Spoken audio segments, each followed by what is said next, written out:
এই দোয়াটা শিখে নেন, ইনশাআল্লাহ আপনার জীবনের সমস্ত সংকট কেটে যাবে।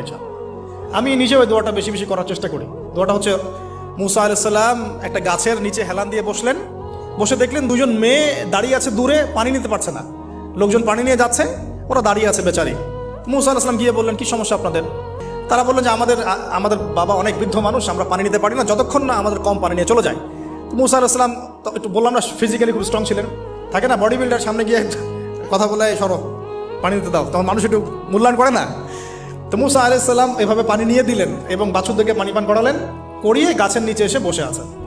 বসে বসে তিনি দোয়া করছেন, এই যে দোয়াটা তিনি দোয়া করছেন, রব্বি, একটা নেক কাজ করলেন না, মানুষের উপকার করলেন, নেক কাজ করে এসে গাছের নিচে বসে দোয়া করছেন, আল্লাহ এখানে তো আমার খাবার পানি বাসস্থান কিছুই নাই, আমি কি করব?